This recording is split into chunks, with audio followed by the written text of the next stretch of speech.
नमस्कार दोस्तों, आप सभी का अपने YouTube चैनल आशा स्टडी पॉइंट पर स्वागत करता हूं। दोस्तों, जैसा कि हमारा वीडियो का पॉइंट स्टार्ट होने वाला है, जिसमें पिछले वीडियोस में मैंने अंतरराष्ट्रीय संस्थाओं के मुख्यालय के बारे में चर्चा किया था। आज दोस्तों हम भारत के राज्यों के बारे में चर्चा करते हैं। उनसे संबंधित जो हमारा एक क्वेश्चन महत्वपूर्ण बनता है राजधानियों से, इसके बारे में चर्चा करते हैं। तो सबसे पहले दोस्तों हम बात करते हैं भारत में कुल कितने राज्य हैं इस समय और कितने हमारे केंद्र शासित प्रदेश हैं। तो दोस्तों अगर हम बात करें तो भारत में पहले आपके 29+7 का प्रोसेस था, लेकिन ये चेंजमेंट्स कर दिया गया है। तो अक्सर आप अगर पुरानी किताबों में देखेंगे तो वहां पे आपको 29 मिलेगा, तो इसको दोस्तों अपडेट कर लीजिएगा। वर्तमान में आपका 28+9 का रेशियो बन चुका है। यानी भारत में कुल नॉर्मल स्टेट के बारे में बात करें, राज्यों के बारे में बात करें, तो वो हमारे पास 28 है। सेंट्रलाइज के बारे में बात करें यानी केंद्र शासित के बारे में बात करें तो वो हमारे पास 9 है। तो इनसे संबंधित दोस्तों हम देखते हैं इनकी राजधानियां क्या है। देखिए, ये जीएस के साथ साथ ही रीजनिंग के लिए भी महत्वपूर्ण बनेगा। उसका रीजन ये होता है कि जब आप एनालॉजी में देखेंगे तो वहां पे राज्यों की राजधानियों की तुलना करने के लिए देता है, और वर्गीकरण में भी क्या होता है, आपका 3 राज्य दे देता है, एक राजधानी डाल देता है या राजधानी के साथ राज्य जोड़ देता है। तो ये हमारे लिए एक महत्वपूर्ण बिंदु बनता है कि अगर हम एक छोटे से कॉन्सेप्ट में 2 से 3 प्रश्न रीजनिंग और जीएस मिला के कर लेते हैं तो हमारे लिए बहुत ही महत्वपूर्ण होंगे सिलेक्शन के दृष्टि से। आइए दोस्तों देखते हैं। पहले हम बात कर लेते हैं आंध्र प्रदेश के बारे में। आप सभी को पता है दोस्तों कि 1 जून 2014 को आंध्र प्रदेश से हमारा तेलंगाना बना और हमारे पास उस समय 29 राज्य थे। बीच में फिर आपका जम्मू कश्मीर का मुद्दा आया, जो चेंजमेंट्स किया गया, उसे केंद्र शासित प्रदेश घोषित किया। लद्दाख हमारा नया बनाया गया केंद्र शासित प्रदेश। तो दोस्तों हम उस समय की अगर बात करें 2014 में, तो आपका आंध्र प्रदेश से तेलंगाना गठन किया गया नवनिर्मित राज्य के रूप में, और दोनों की कैपिटल हमारी हैदराबाद बनाई गई। और उसका रीजन था कि इतनी जल्दी राजधानी बनाना संभव नहीं था। तो 10 वर्षों के लिए हमारी जो है आंध्र प्रदेश की और आपकी तेलंगाना दोनों की कैपिटल हैदराबाद है। लेकिन जैसा कि सुर्खियों में चर्चा में है, तो इस समय जो आप अगर देखते हैं हम तो बात करें, अगर आपका आंध्र प्रदेश की कैपिटल हैदराबाद देता है तो बेटर है। अगर हैदराबाद नहीं देता तो वहां पे आप अमरावती को ढूंढेंगे, क्योंकि अमरावती में ही आंध्र प्रदेश अपना हाईकोर्ट का भी गठन कर रहा है और अपनी राजधानी भी बना रहा है। तो दोस्तों यहाँ पे बात करें हम तो आंध्र प्रदेश की राजधानी वर्तमान में हैदराबाद है। जब आपका पूर्ण रूप से अमरावती हो जाएगी तो आप अमरावती को टिक करेंगे। अरुणाचल प्रदेश की बात करें हम तो यहाँ पे ईटानगर इसकी कैपिटल है, और ये महत्वपूर्ण भी है, कई बार एग्जाम में पूछा भी गया है। अब असम के बारे में बात करें तो इसका नाम बदलकर असोम कर दिया गया, तो वहां पे असोम दे या असम दे कोई बात नहीं है, आपको दोनों ही कंडीशन में कैपिटल दिसपुर को लगाना है। अब बिहार के बारे में बात करें तो पटना है। गोवा के बारे में बात करें तो पणजी है। गुजरात के बारे में बात करें तो गांधीनगर है। हरियाणा के बारे में बात करें तो चंडीगढ़। तो दोस्तों एक महत्वपूर्ण क्वेश्चन आपका यहाँ से बनता है। क्वेश्चन पूछा जाता है कौन सी ऐसी राजधानी है जो एक से अधिक राज्यों की है, तो चंडीगढ़। चंडीगढ़ हमारी 3 राज्यों की राजधानी है, हरियाणा, पंजाब और चंडीगढ़ स्वयं की कैपिटल में भी है। तो इस तरीके से हम बात करें दोस्तों तो ये ध्यान रखना होगा आपको, चंडीगढ़ एक से अधिक राज्यों की राजधानी है। अब हम बात करें तो हिमाचल प्रदेश की कैपिटल शिमला है, जो महत्वपूर्ण भी बनती है, अक्सर एग्जामिनेशन में पूछा जाता है। झारखंड के बारे में बात करें रांची। कर्नाटक के बारे में बात करें बंगलुरु। केरल के बारे में बात करें तिरुवनंतपुरम है, अक्सर इससे भी क्वेश्चन पेपर में देखने को मिलता है। मध्य प्रदेश की बात करें भोपाल। महाराष्ट्र की मुंबई। मणिपुर की इम्फाल, ये महत्वपूर्ण बनेगा।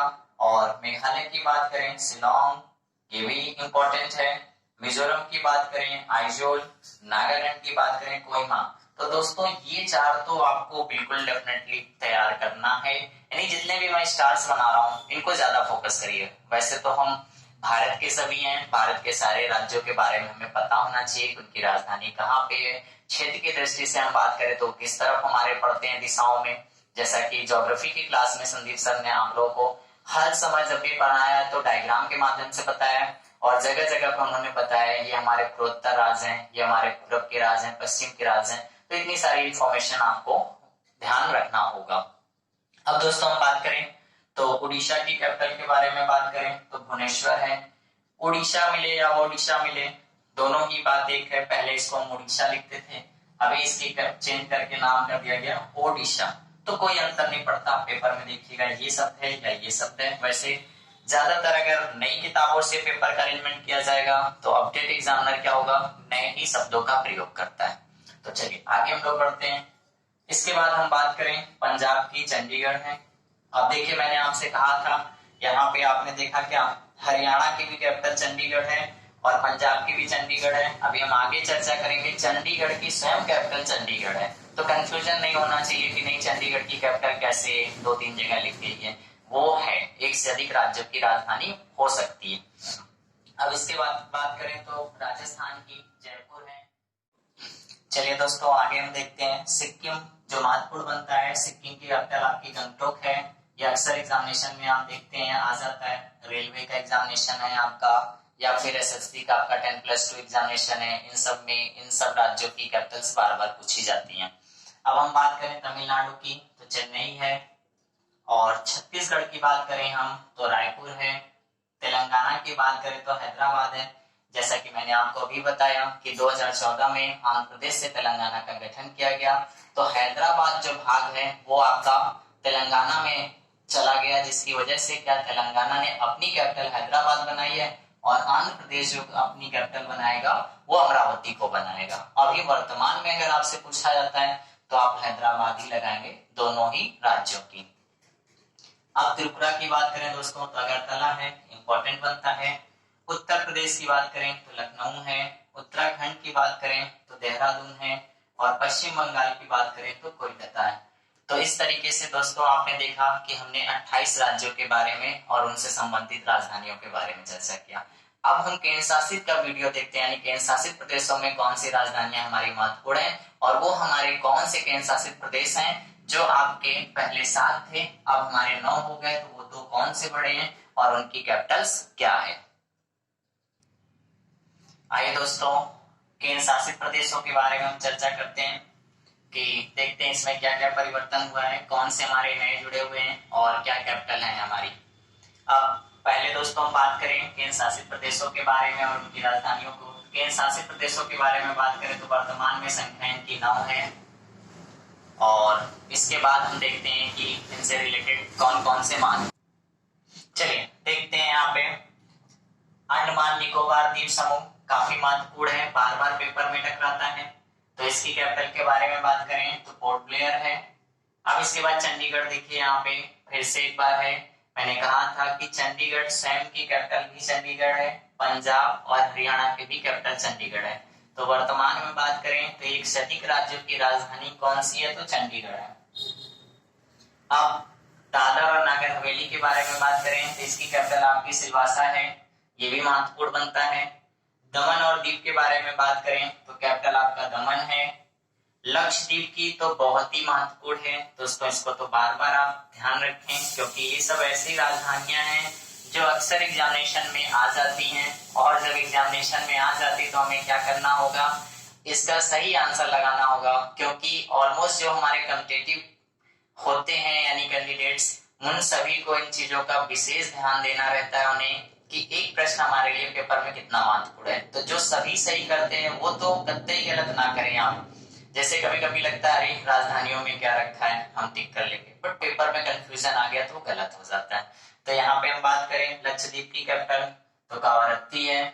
इसके बाद दिल्ली के बारे में बात करें तो नई दिल्ली है। पुदुचेरी के बारे में बात करें तो पांडिचेरी या पुदुचेरी, जो भी वहां पे लिखा हो। अब देखिए यहाँ पे हमारे पास ये 2 हमारे अभी नवनिर्मित केंद्र शासित प्रदेश बनाए गए।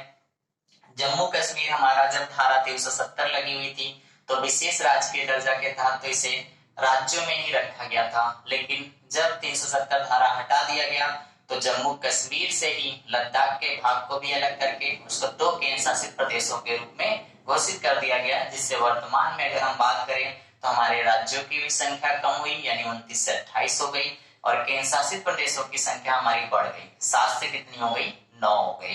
तो दोस्तों बार बार मैं आपसे कहूंगा पेपर में अगर प्रश्न नॉर्मल आ गया कि भारत में कुल कितने स्टेट्स हैं यानी आपके राज्य पूछता है तो वहां गलती मत करिएगा कि आप पुराने जोक में 29 लगा दें, आपको 28 ही लगाना होगा। टोटल के बारे में बात करता है तो 28 प्लस आप 9 को एंट्री करेंगे, वहां पे विकल्प आपका दिया होगा, उसको आप टिक करेंगे। अब आगे बढ़ते हैं तो जम्मू कश्मीर के बारे में बात करें तो कैपिटल आपका पहले भी श्रीनगर था और आज भी इसकी कैपिटल श्रीनगर ही है, बस परिवर्तन इतना हुआ है कि पहले ये आपका स्टेट था, अभी आपका केंद्र शासित प्रदेश हो चुका है। अब लद्दाख के बारे में बात करें तो लद्दाख की जो आपकी कैपिटल है ले है। तो दोस्तों उम्मीद करता हूं ये सारी राजधानियां आप सभी तैयार करेंगे और इससे रिलेटेड हमारा अगला वीडियो होगा, इनके हम मुख्यमंत्रियों के बारे में और राज्यपालों के बारे में चर्चा करेंगे। धन्यवाद।